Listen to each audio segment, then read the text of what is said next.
புள்ளிருக்கு வேலூர் அப்படிங்கிறது வைத்தீஸ்வரன் கோவிலோட புராண பெயர். புல் அப்படின்னா பறவை, ருக்கு அப்படின்னா வேதம், வேல் அப்படின்னா முருகப்பெருமான், ஊர் அப்படிங்கிறது சூரியன். இப்படி சடாயு பறவை, ரிக்வேதம், முருகப்பெருமான், சூரியன் இவங்க எல்லாம் இறைவனை வழிபட்டு அருள் பெற்றதுனால இத்தலத்துக்கு புள்ளிருக்கு வேலூர் அப்படின்ற பேரு வந்துச்சு.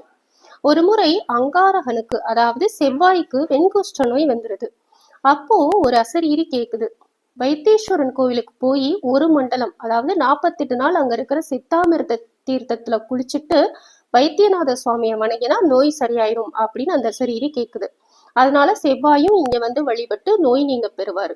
இந்த வைத்தியத்துக்கு சிவபெருமானை மருந்து தயார் செஞ்சப்போ பார்வதி தைல பாத்திரம் கொண்டு வந்ததுனால அம்பாளுக்கு தைல நாயகி என்ற பெயரும் சிவபெருமானுக்கு வைத்தியநாதன் என்ற பெயரும் வந்துச்சு.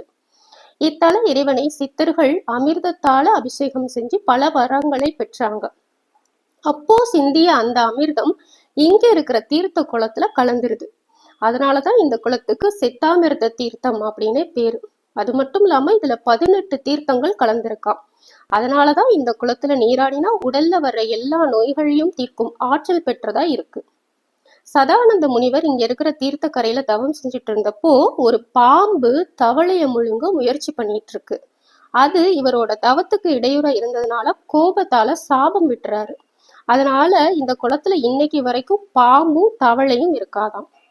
இந்த தலம் 4448 வகையான வியாதிகளை தீர்த்து வைக்கும் மருத்துவத்தோட தலைமை பீடமாகவும் இருக்கு. இங்க புற்றுமண், அபிஷேக தீர்த்தம், வேப்ப இலை, அபிஷேக சந்தனம், அபிஷேக விபூதி இதையெல்லாம் வச்சு திருச்சாந்து அப்படிங்கிற ஒரு உருண்டையா தயாரிக்கிறாங்க. இந்த திருச்சாந்து உருண்டையை சாப்பிட்டா வெண்குஷ்டம் மற்றும் தீராத நோய்கள் தீரும் என்பது நம்பிக்கையா இருக்கு.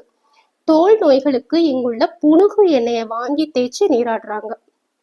வைத்தியநாதர் மக்களோட வியாதியை மட்டும் இல்லாம அவங்களோட பிறவி பிணியையும் நீக்கிறவரா இருக்காரு.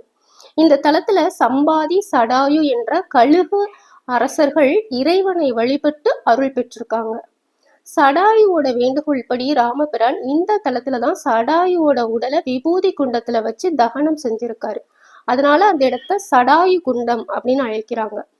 இங்குள்ள தையல்நாயகி அம்பாளை வணங்கினா குழந்தைகளுக்கு பாலாதோஷம் என்ற குறை நீங்குமாம். முருகப்பெருமான் வைத்தியநாதருக்கும் தையல் நாய்க்கும் செல்ல பிள்ளையா இருக்கிறதுனால இங்குள்ள முருகனை செல்வமுத்துக்குமரன் அப்படின்னு அழைக்கிறாங்க. இவருக்கு தினமும் அர்த்தஜாம பூஜை நடக்குமாம். அப்போ அவரோட திருவடியில சாத்தப்பட்ட சந்தனத்தை வாங்கி சாப்பிட்டா குழந்தை பாக்கியம் உண்டாகும் அப்படின்னு சொல்றாங்க. செவ்வாய் தோஷம் உள்ளவங்க இங்குள்ள அங்காரகனை வழிபட்டா திருமண வரம் கைகூடுமாம். இதுதான் புள்ளிருக்கு